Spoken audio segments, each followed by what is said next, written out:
Ok, então vamos lá. Eu estou falando sobre a ação direta de inconstitucionalidade, e ontem eu falei sobre os legitimados do artigo 103 da Constituição. Dando continuidade aí ao procedimento, então, a petição inicial de uma ADI cumpre os mesmos requisitos de qualquer petição inicial. Vocês vão estudar lá em processo, né? Uma questão importante aqui, quer dizer, isso aqui, qualquer petição inicial, qualquer processo que vocês forem fazer na vida, vocês têm que cumprir a questão da qualificação das partes, da petição ser acompanhada aí de um causa de pedir e de um pedido. Isso eu não vou, tem que vir com procuração, né? Isso eu não vou ficar aqui falando.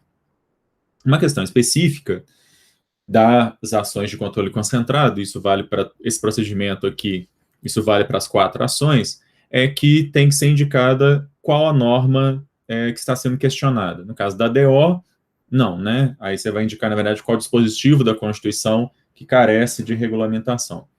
Mas no caso das outras 3 ações, a indicação de que tipo de norma que está sendo violada e, inclusive, dependendo do tipo de norma, uma justificativa de por que aquele tipo de norma pode ser conhecida pelo STF, por exemplo, em sede de ADI. Porque, como eu falei ontem, existem alguns casos ali em que o STF às vezes aceita e às vezes não. Regimento interno do Congresso Nacional, por exemplo, algumas normas do Congresso Nacional, então aí vai valer um item na petição para que você descreva por que aquele tipo de norma pode ser conhecida por ADI. Você deve indicar quais efeitos que você pretende que o STF dê naquela ação, porque, como vocês já viram, não sei se lembram disso nas aulas de teoria da Constituição, mas certamente eu vou falar aqui, além dos efeitos tradicionais que as ações de controle concentrado já têm de plano, eventualmente o STF pode fazer aí algumas mudanças nos efeitos, no tipo de decisão que ele vai dar. Eu vou falar sobre isso mais à frente. Se você não falar nada sobre os efeitos, vai valer o padrão mesmo, que é a decisão do STF, ela tem eficácia erga omnes, não é? Contra todos, e ela é retroativa. Ela retroage à data de publicação da lei.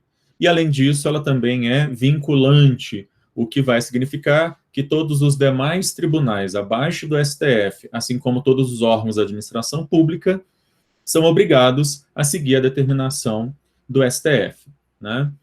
Aqui um parênteses, tá? Quem não é atingido pelo efeito vinculante? Quem está fora do efeito vinculante da decisão do STF? O próprio STF, como a Beatriz lembra aqui, e quem mais? Quem tem direito adquirido? Não, e na verdade isso é uma discussão que dá uma boa discussão, na verdade, nos tribunais. Não existe direito adquirido aí não, tá? Aliás, é uma dessas razões pelas quais o STF eventualmente faz a modulação dos efeitos. Mas quem não é atingido pelo efeito vinculante é o legislativo também, além do próprio STF, como a Beatriz lembrou, ok? Tanto é assim que você sabe que está tramitando no Congresso Nacional uma PEC para falar do voto impresso. Vocês devem estar sabendo disso. Inclusive, hoje o Birosca News vai ser sobre isso, inclusive. Essa PEC, ela não é a primeira vez que se fala sobre isso no Congresso Nacional. Já houve pelo menos 2 outras leis aprovadas no Congresso Nacional, uma em 2015, uma outra em 2009, ambas também já declaradas inconstitucionais via ADI. Em 2013, o STF decidiu que era inconstitucional numa ADI.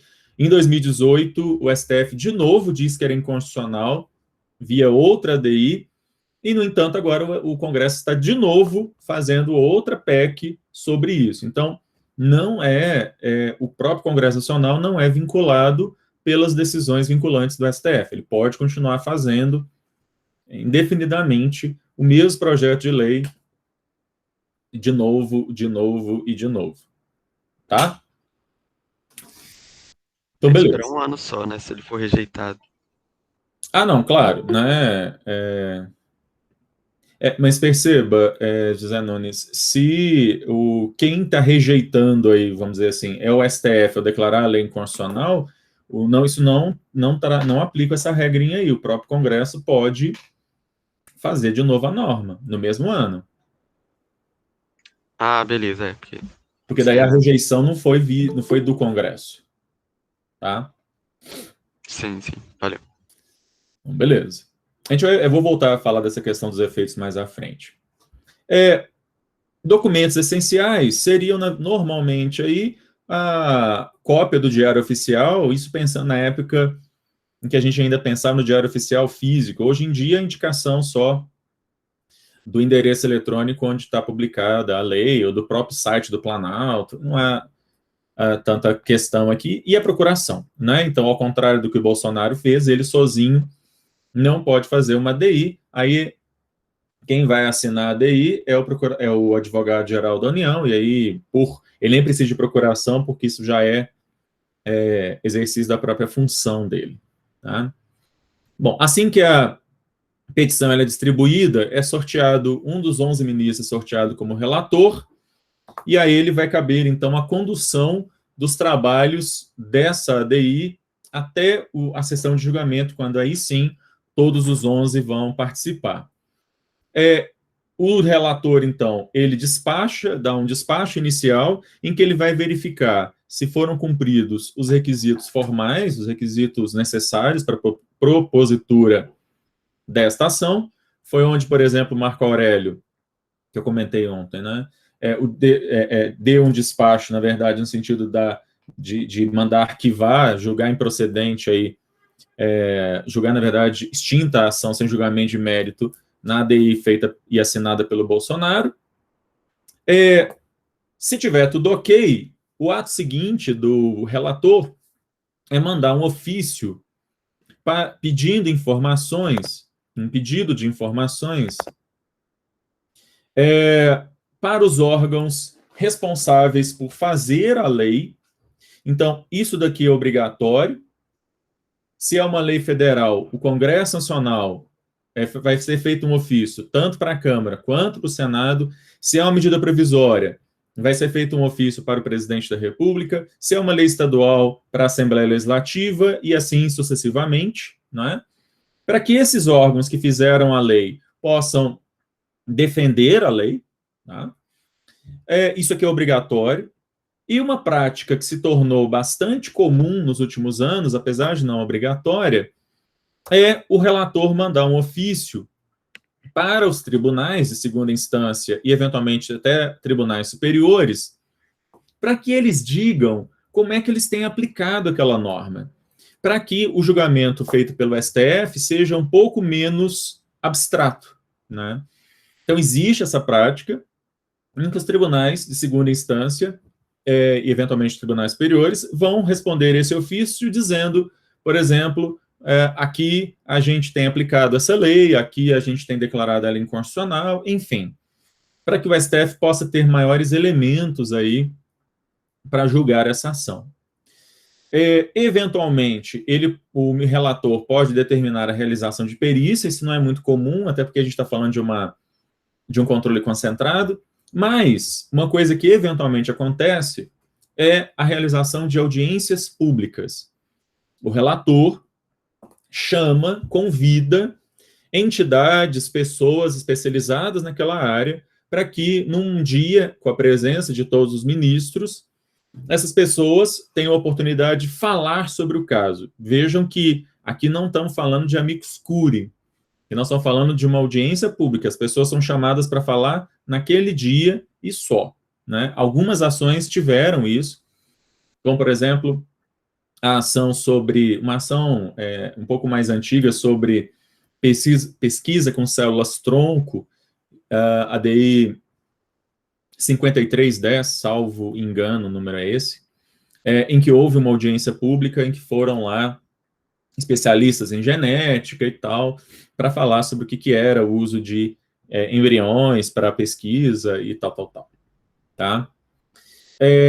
Depois disso, é dado um prazo de 15 dias para o advogado-geral da União dar seu parecer e depois prazo de 15 dias para parecer da Procuradoria-Geral da República. Percebam que o advogado-geral da União, nos termos da Constituição, expressamente dito aqui na Constituição, o advogado-geral da União, ele é chamado para defender a lei. Deixa eu só ver onde é que está isso aqui. Artigo 103, parágrafo 3º. Tá? Deixa eu colocar aqui. 103, parágrafo 3º. Quando o Supremo Tribunal Federal apreciar a inconstitucionalidade, em tese de norma legal, citará previamente o AGU, que defenderá a norma impugnada. Apesar da Constituição textualmente dizer que o AGU ele é chamado para defender a norma, isso tem sido abrandado pelo STF, a interpretação do STF sobre isso tem sido abrandado ao longo dos anos, tá? O advogado-geral da União, às vezes, ele é chamado, e às vezes ele é o autor da ação, é ele quem assina a petição inicial, né? Às vezes, o advogado-geral da União faz uma ADI contra uma lei estadual, por exemplo. Não faria sentido ele atuar pedindo a declaração de inconstitucionalidade e quando ele é chamado aqui, ele de novo, quer dizer, de maneira meio esquizofrênica, a mesma pessoa, agora, quando é chamada aqui, ser obrigada a defender a constitucionalidade da norma. Ok, gente? Então, apesar do que diz textualmente a parte final aí do parágrafo 3º do artigo 103, se entende que não necessariamente o advogado-geral da União vai necessariamente vir defender a inconstitucionalidade, ou melhor, a constitucionalidade da norma. Ele pode, eventualmente, vir e dar um parecer para dizer que a lei é inconstitucional mesmo. Ok?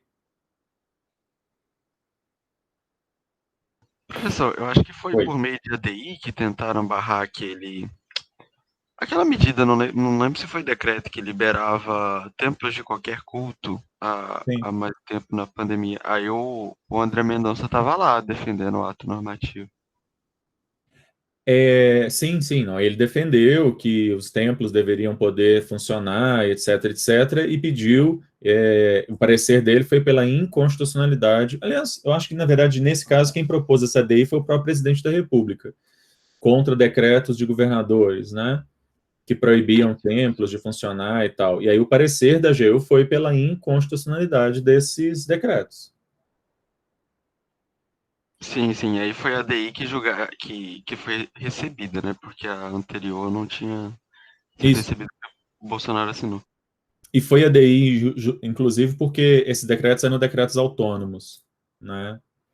Enfim, vamos lá. E o Procurador-Geral da República, esse, eventualmente, pode ir para um lado, para o outro, ele não tem vinculação nenhuma. O AGU, então, apesar de que diz a Constituição, o STF há muitos anos tem jurisprudência já nesse sentido, de que o AGU está meio livre aí, não precisa seguir exatamente o que está dito ali na Constituição, tá?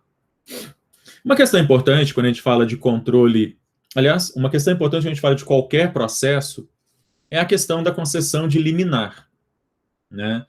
O que é liminar? O que é uma liminar?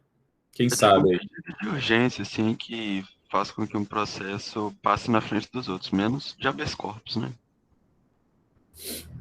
Vamos lá, não é bem isso, né? Dentro da ação, se você tem uma questão de urgência, de um perigo de dano, por exemplo, você pode requerer que sejam concedidas medidas, aí eu vou falar de maneira bem genérica, precisam se dar isso em processo, porque tem medidas que são de tutela satisfativa, tutela antecipatória, não vou entrar nesse mérito aqui.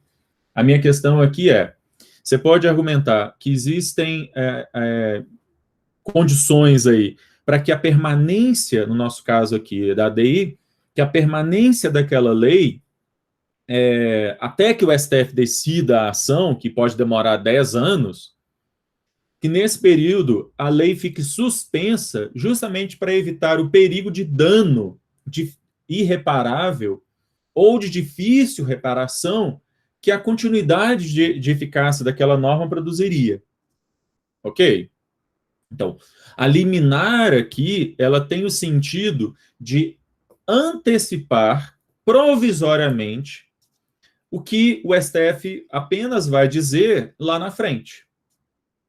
Tá? Então, essa que a lei chama de cautelar, de maneira bem tecnicamente errada, seria aqui, na verdade, uma antecipação, ou o que se chamava antigamente de antecipação de tutela. Você vai requerer que o STF, provisoriamente, de maneira provisória, ele conceda o que você está querendo na ação. Você está querendo na ação que a lei seja declarada inconstitucional, portanto, que ela pare de ser aplicada. O que a liminar vai conceder aqui não é que o STF vai estar declarando a lei inconstitucional, mas ele vai dar o efeito prático. Ou seja, se for concedida a liminar em ADI, isso significa o quê? A lei fica suspensa. Enquanto a liminar estiver em vigor, nenhum juiz pode mais aplicar aquela lei. Ok? Ok, os efeitos já começam a valer, né? Se for concedido. Foi pedido liminar naquele. Não sei se foi a ADI, mas que contesta o fato de o presidente da Câmara poder segurar os pedidos de impeachment? Foi requerido liminar, com certeza. Assim, é meio que obrigatório, meio óbvio, assim, que você vai pedir liminar. Eu não sei, quer dizer, eu não sei não. Eu acho que ela não foi concedida ainda. Eu não, mas foi um mandado de segurança que, na verdade, foi feito, tá? Foi mandado de segurança, não foi ação de controle concentrado, não. E eu não acho que não foi apreciado ainda esse a liminar. É uma boa questão. Não sei por que não foi apreciada ainda, já que justamente é uma ação que tem prioridade de julgamento. Daniele, a questão aqui é o seguinte: existe uma imprecisão na lei de chamar isso de cautelar, tá certo? O que, na verdade, a gente tem aqui é uma liminar. Então, assim, a Lei 9868 chama isso de cautelar, mas, e isso é bastante, bem pouco técnico. Deixa eu achar aqui. É o artigo 10. Na verdade, os artigos 10 a 12, tá? Eu não coloquei ele no slide. Artigos 10 a 12 da Lei 9868. Ok. A lei chama de cautelar, mas na verdade, o que a gente tem aqui é uma liminar. Não é exatamente a mesma coisa, mas para eu explicar essa diferença, eu teria que dar uma aula de processo aqui, aí eu acho que vai confundir, assim. Para efeito nosso aqui nesse primeiro momento da aula, quando vocês forem estudar processos, vão ver a diferença, para esse efeito aqui, vamos considerar como sinônimos, tá? Mas não é não, sim. Não são sinônimos, não. Tem particularidades aqui, tem questões aqui técnicas que são diferentes, mas para deixar a coisa mais simples, vamos trabalhar como sendo sinônimos. E eu estou fazendo toda essa ressalva aqui para que depois, quando vocês forem editar processo, vocês não virem e falem, não, mas o Alexandre falou que liminar e cautelar é a mesma coisa. Se alguém falar isso, eu tenho gravado essa aula de que eu falei que estou apenas fazendo uma simplificação da história, viu? Que fique registrado nos autos aí. Isso é uma simplificação. Bom, agora, prestem atenção que a liminar em ADI é diferente da liminar em ADC, é diferente da liminar em ADO, tá? É muito parecida, no caso da liminar em ADPF é muito parecida, mas vamos guardar aí que a liminar, ela visa que seja concedido o efeito prático da decisão. Se o efeito prático da decisão em ADI é que a lei não seja mais aplicada, é isso que eu quero com a liminar. Na ADO é uma outra coisa, na ADC é uma outra coisa que eu vou explicar depois. Segunda questão que eu queria deixar claro é, como qualquer liminar, ela pode ser revogada a qualquer momento. Ok, gente? A liminar, ela dura um certo período, podendo ser revogada a qualquer momento. As partes podem, uma das partes aí, pode requerer ao STF a revogação da liminar. Certo?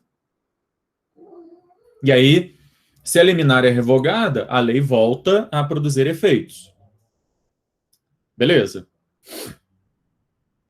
Beleza. Os prazos são mais curtos também, em relação a, tipo, se tiver que ter contestação, essas coisas? Na verdade, a gente não tem exatamente não tem exatamente aqui contestação.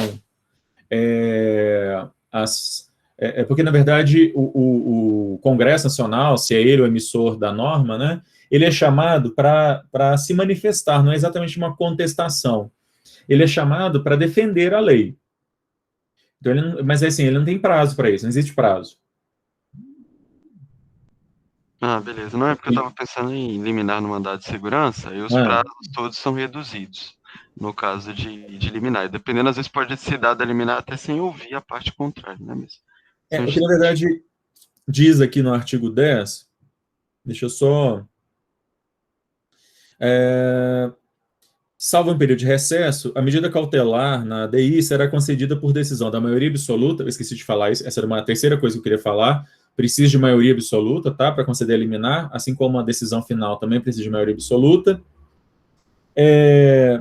Dos membros, após audiência dos órgãos e autoridades dos quais emanou a lei ou ato normativo. Então, percebam que a liminar aqui, ela só é concedida ou não depois que o Congresso Nacional, por exemplo, já se manifestou defendendo a norma, tá?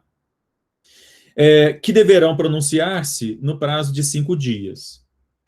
Tá? Então, se há pedido pendente de liminar, os órgãos dos quais emanou a lei, eles vão ter um prazo de 5 dias para se manifestar, defendendo a norma, e daí depois, parágrafo primeiro, vai ser ouvido o AGU e o Procurador-Geral da República no prazo de 3 dias, e logo na sequência, o tribunal, então, na primeira sessão plenária seguinte, o tribunal deve julgar a liminar, no pedido de liminar.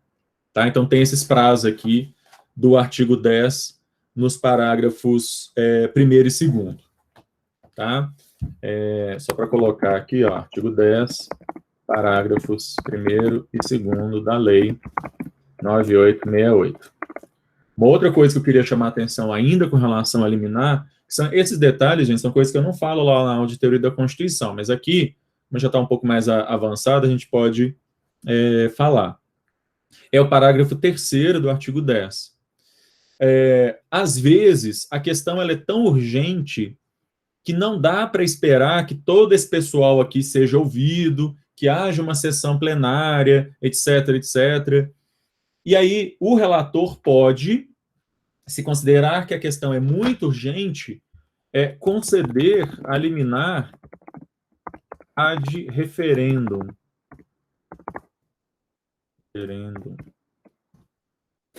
Ok? O que significa ad referendum?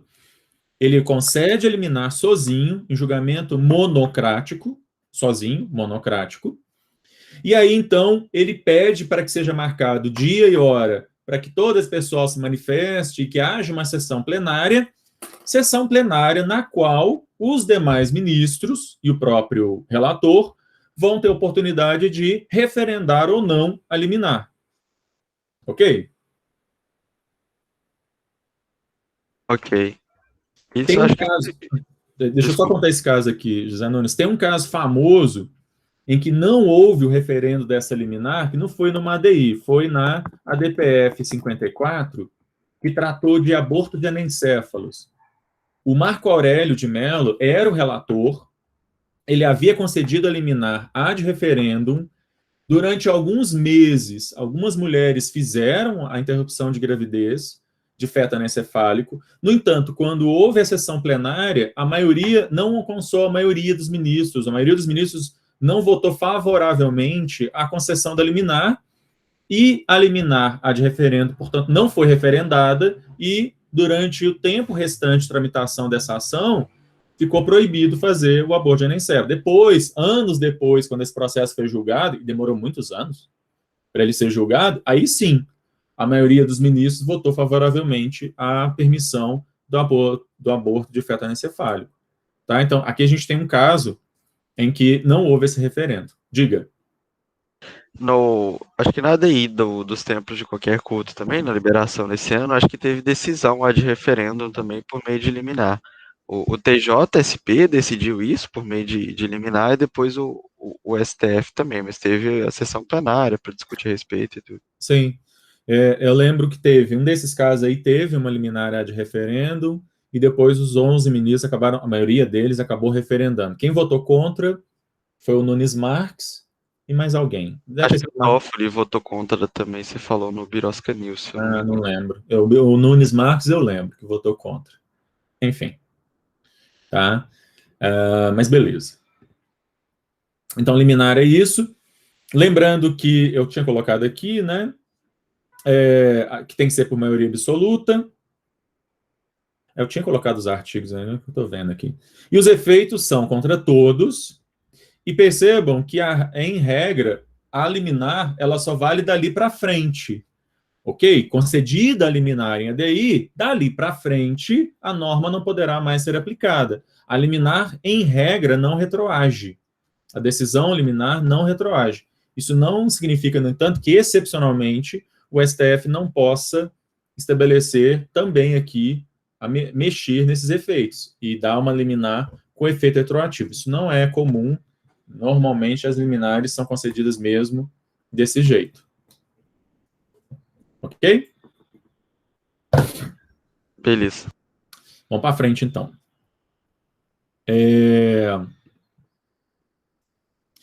Aí a gente chega na questão dos amicus curiae, tá? Só caiu um negócio aqui no meu computador. Dos amicus curiae, né? O plural aí do latim. O que são os amicus curiae? Os amicus curiae. Eu falei da audiência pública em que o relator convida algumas pessoas para que elas venham se manifestar, né? No entanto, a gente tem uma outra figura aqui que foi trazida do direito constitucional americano, de uma prática que existe na Suprema Corte dos Estados Unidos, que é de permitir, em julgamentos emblemáticos ali da Suprema Corte, permitir que determinadas entidades especializadas em determinada matéria possam vir ao tribunal e falar sobre aquele tema. Mas percebam, aqui o amicus curiae é ele quem requer ao STF, requer ao relator, que seja permitida a sua participação na ação.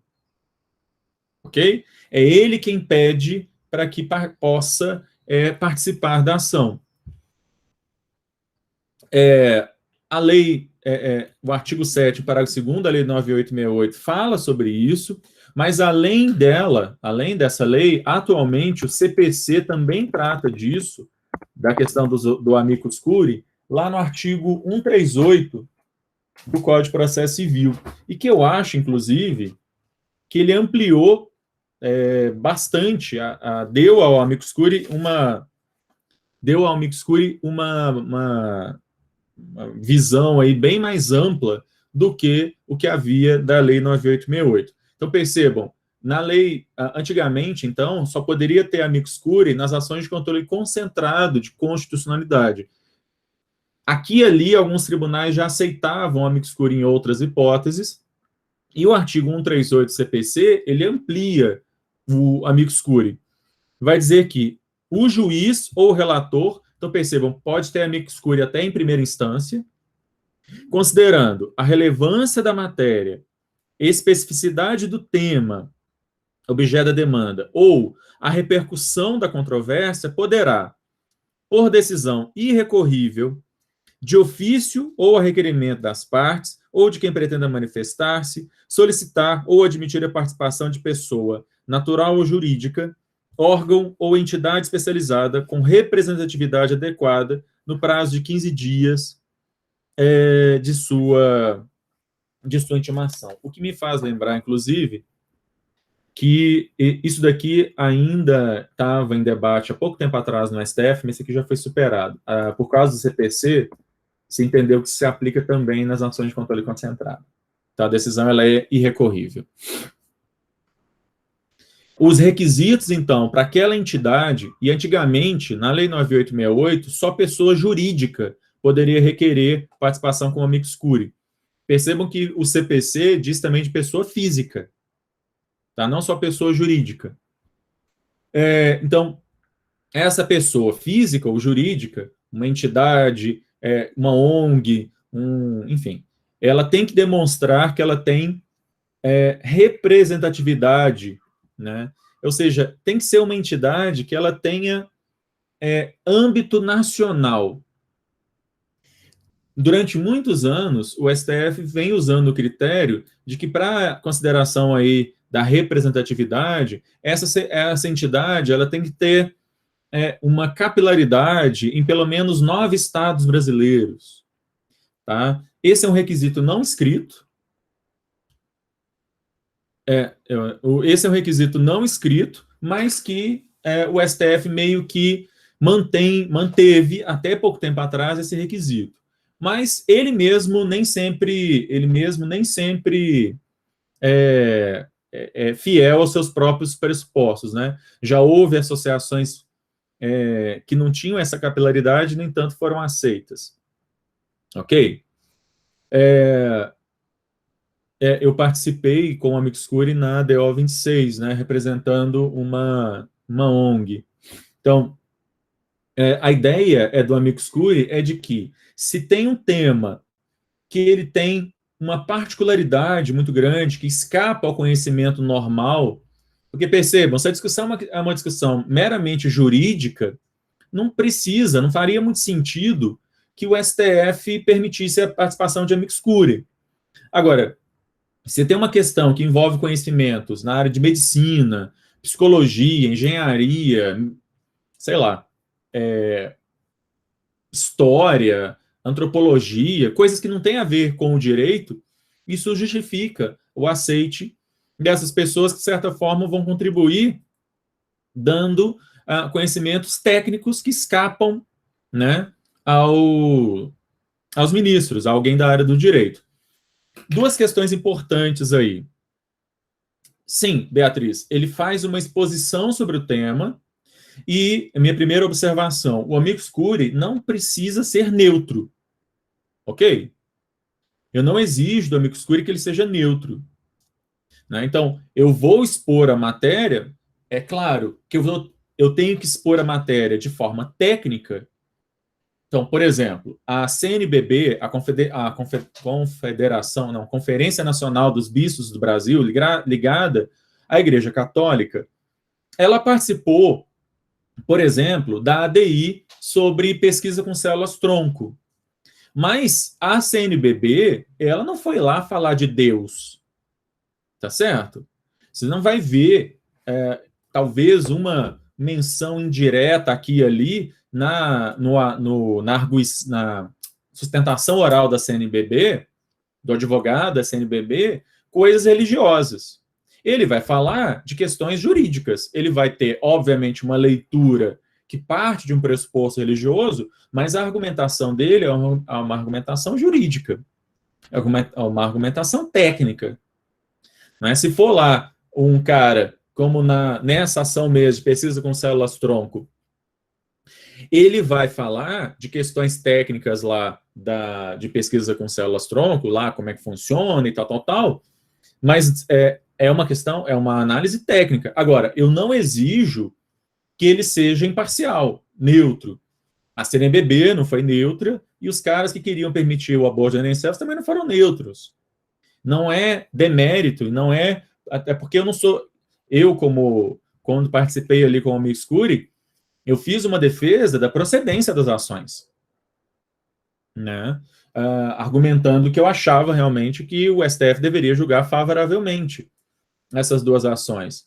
Quando fiz a petição em 2011 sobre a união homoafetiva, minha petição também foi no sentido de procedência das ações, da ação, né, da DPF 132. Ok?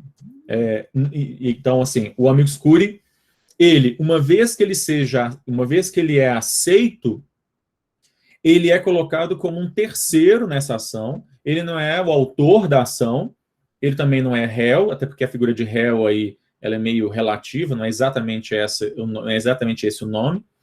Ele é um terceiro, e esse terceiro, ele vai ter o direito, então, de uma vez aceito, de fazer petições, e várias petições, ele pode participar, se tiver audiência pública, ele pode participar, ele tem o direito de participar de todas as audiências, e também o direito de, no dia do julgamento, fazer a sua defesa oral, junto com os demais, junto com o autor da ação, o AGU, Procurador-Geral da República e tal, de fazer essa sustentação. Ok? Beleza. Então, o pedido para ser amicus curiae pode ser feito a qualquer momento na tramitação da ação, até o dia em que o relator finaliza o processo, finaliza o seu relatório e pede ao plenário que seja marcada uma data de julgamento. Desse momento em diante, que já tem marcada a data de julgamento, aí já não é mais aceito o amicus curiae, ingresso de amicus curiae, tá? Então, vamos lá. No dia da sessão plenária, né, em que há esse julgamento, no dia da audiência, vão ser feitas as sustentações orais. Começa, na verdade, pelo relator lendo o seu voto. Ele primeiro lê o voto dele. São abertas, aberta a oportunidade para que o autor da ação faça a sua sustentação oral. Depois, vem as sustentações orais do AGU e do Procurador-Geral da República, dos amicus curiae, né? E aí, então, volta de novo para os votos. Aí o primeiro a votar é o relator, e depois seguem os votos dos demais, né?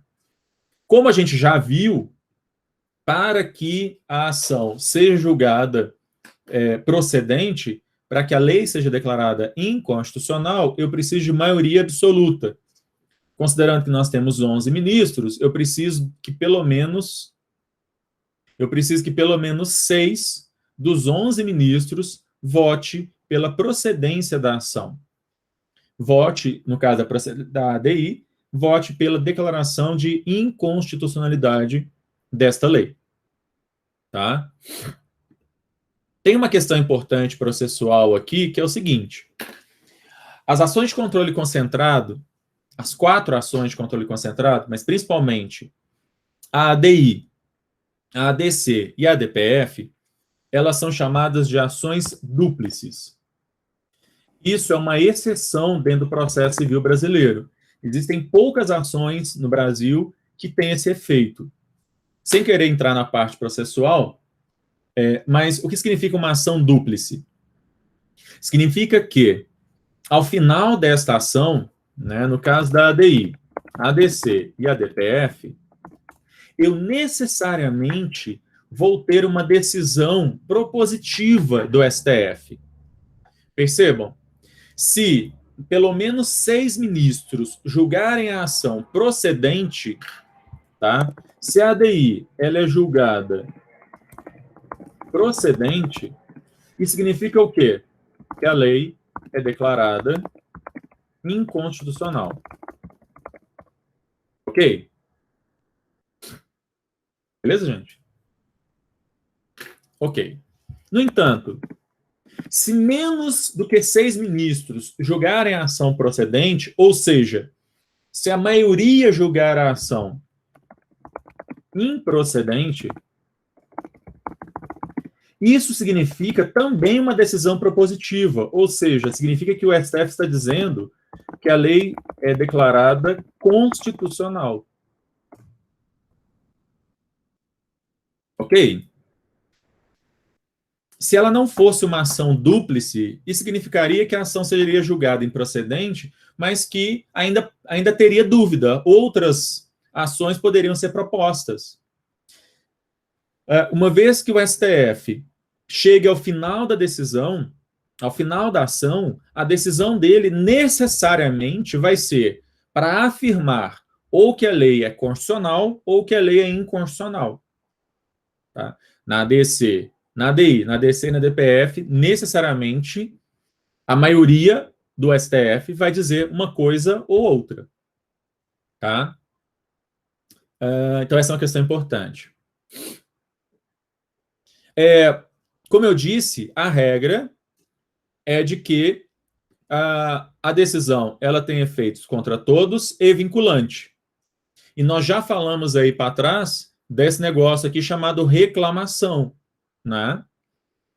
Que se algum depois que o STF declarou a lei inconstitucional em ADI, se algum juiz decidir de forma diferente, aplicando a lei, ou se algum órgão da administração pública aplicar a lei, quem se sentir prejudicado por aquela decisão pode ir direto ao STF fazer uma reclamação, em que o STF vai avaliar o caso e, se entender que realmente houve uma violação à decisão dele, ele ordena que o ato seja corrigido. Ok?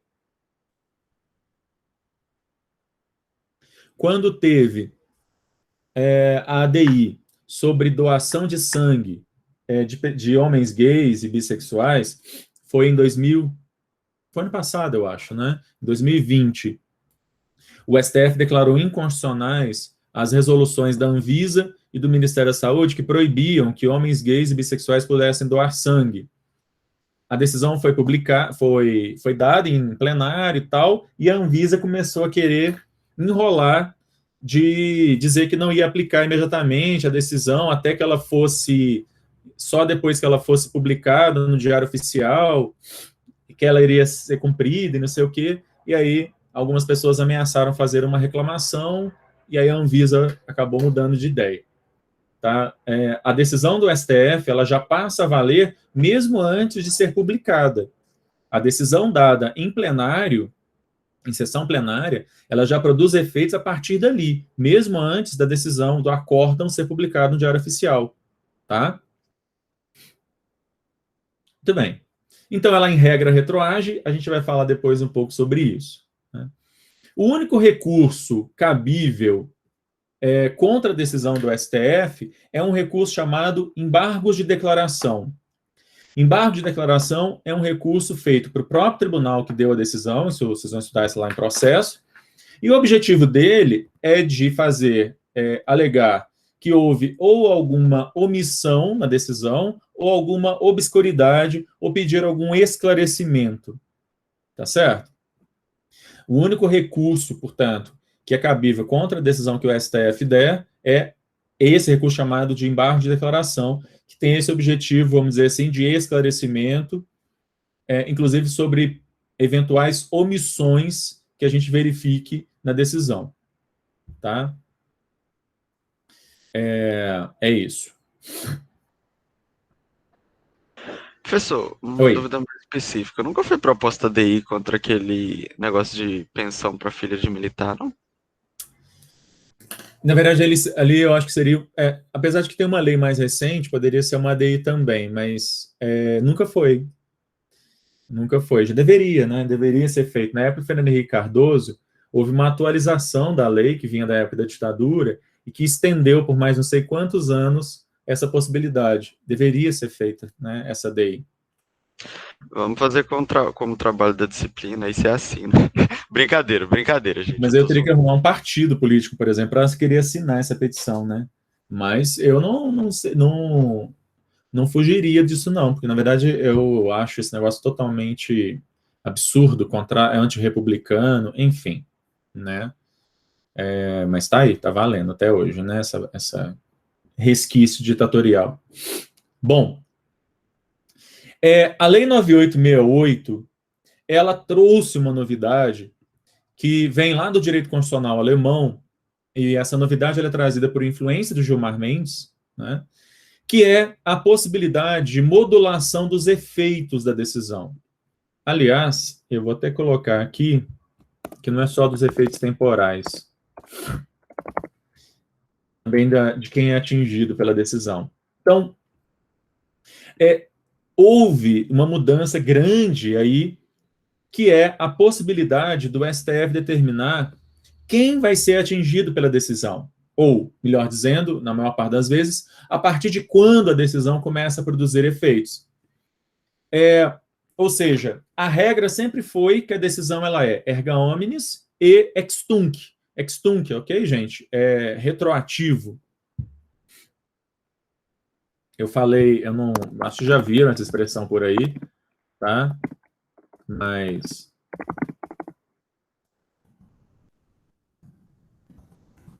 ex tunc, a decisão ser ex tunc significa que a decisão do STF ela retroage a data de início de vigência daquela norma e vai dali para frente. Beleza. Então, a regra sempre foi essa. Erga omnes e ex tunc. No entanto, o STF pode, por maioria qualificada de 2/3, 2/3 de 11 aí, arredondando, vai dar 8 ministros. Eles podem, então, estabelecer que, ao invés de ser ex tunc e erga omnes, que a decisão, por exemplo, só começa a produzir efeitos a partir de uma data X no passado, ou seja, a lei aprovada no ano 2000, mas que só vai começar a produzir efeitos a partir de 2010, preservando tudo que houve entre 2000 e 2010, ou que vai começar a produzir efeitos só no dia daqui para frente, então ela deixa de ser ex tunc e passa a ser ex nunc. Opa, corrigiu automaticamente aqui, ex nunc. Okay? Ou até o STF pode estabelecer uma data no futuro. Tá? E ainda, o STF pode também estabelecer quem vai ser atingido pela decisão. Para dar um exemplo em que isso aconteceu. Teve um caso de uma lei daqui de Minas Gerais que ela efetivou como servidores públicos uma série de pessoas que não tinham feito concurso público, mas que eram servidores temporários antes da Constituição de 88. Então, assim, milhares de servidores acabaram virando servidores que eram temporários, acabaram virando efetivos por força dessa lei. É a famosa Lei 100. Vocês conhecem esse caso?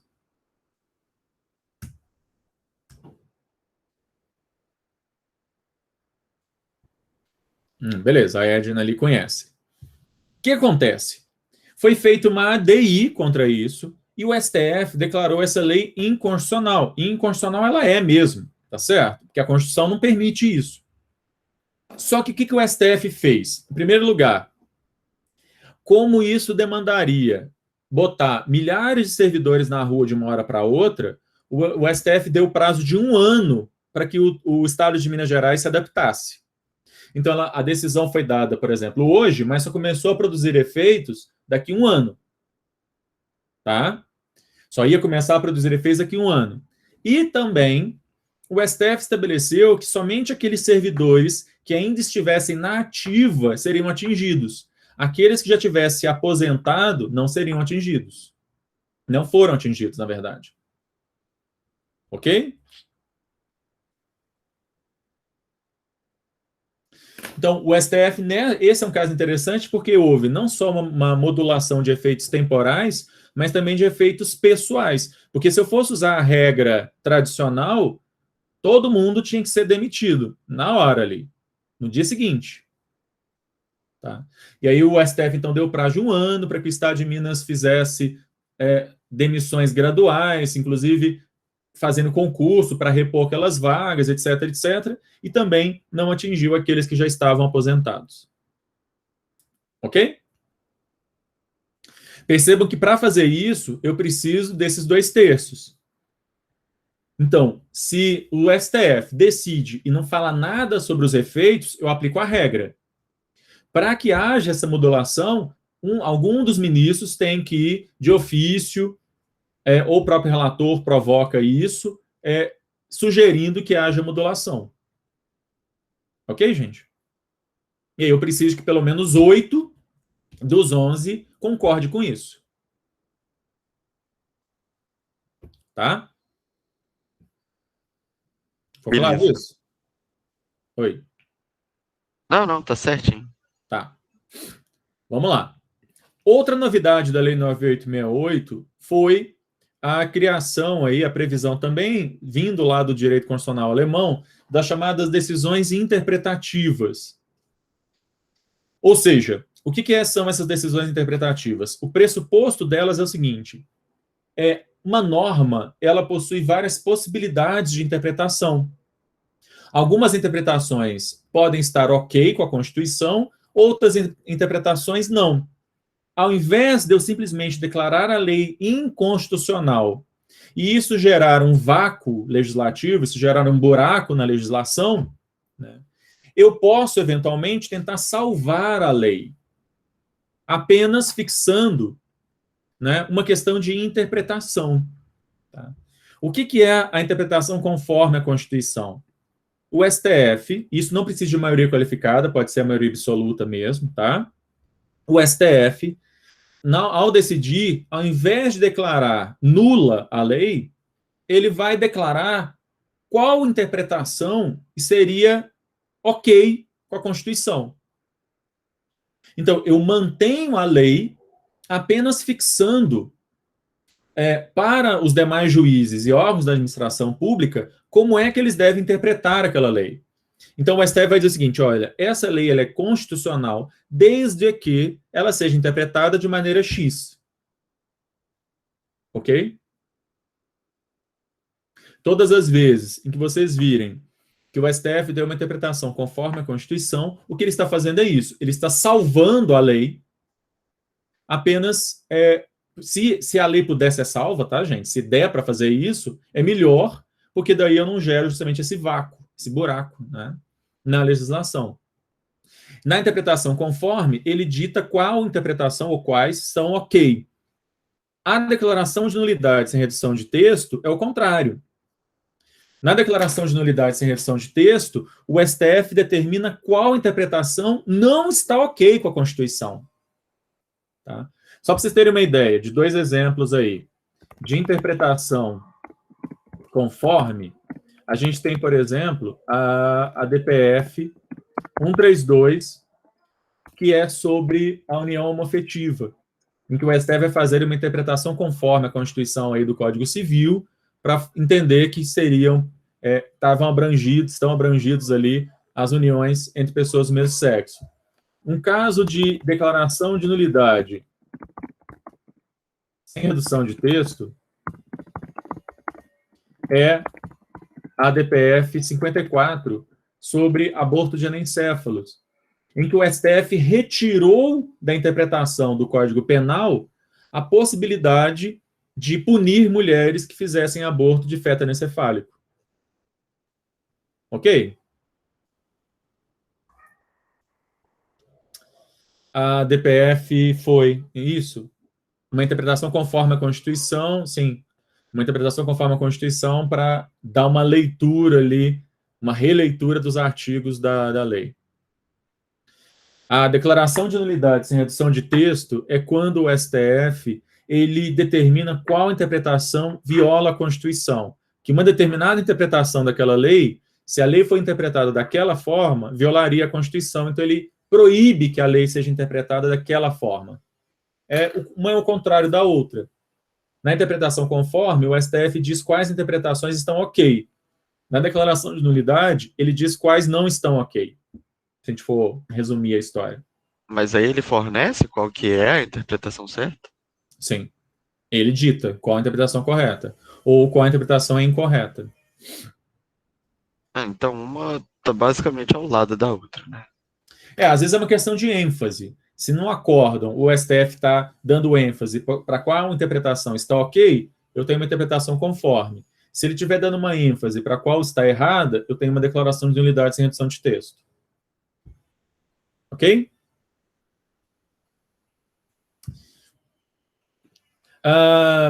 E aqui a gente vem para a parte mais complicada, que também vem lá do direito constitucional alemão, né?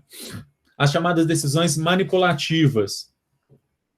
Manipulativa aditiva é quando o STF, ele literalmente, ele acrescenta alguma coisa na lei. Do tipo, essa lei, ela vai estar ok com a Constituição, mas desde que seja acrescentado X nessa lei. Desde que seja previsto mais XYZ coisas nessa lei. Então, assim, meu problema com as decisões manipulativas, sejam as aditivas, sejam as substitutivas, é que é um caso claro mesmo de ativismo judiciário. É ativismo mesmo. No caso da aditiva, ele só acrescenta. No caso da substitutiva, seria o STF, aí sim, bancar o legislador mesmo. Joga a lei fora e ele redige uma outra. Ok? Eu não conheço nenhum caso de decisão manipulativa do tipo substitutiva no Brasil. Mas de decisão aditiva, a gente tem, por exemplo, não uma ADI, mas uma ação popular bastante criticada, a decisão do STF, sobre a reserva Raposa Serra do Sol, que é uma reserva indígena lá no norte do país, e aí foi feita essa ação popular para determinar a saída dos garimpeiros e produtores de arroz, uma coisa assim, que estavam dentro da reserva e tal. E o STF, ele pegou a legislação que falava sobre a criação da reserva e ele acrescentou trocentas coisas nessa legislação, nessa norma. A norma que criava a reserva Raposa Serra do Sol, ela sofreu ali um monte de emendas aditivas ali por parte do STF. Ok? É um caso aí. Agora, eu acho estas bastante complicadas aí, para dizer o mínimo. Né? Não me parece ser a forma melhor aí de decisão, não. Tá? Aqui, só abrindo um parêntese sobre a reclamação, nós já falamos sobre a reclamação, artigo 102, inciso 1º, que fala das competências originárias do STF, a linha L, tá? Da Constituição. Eu vou até colocar isso em minúsculo. Deixa eu só conferir se eu coloquei se é L mesmo, se é I, eu que estou me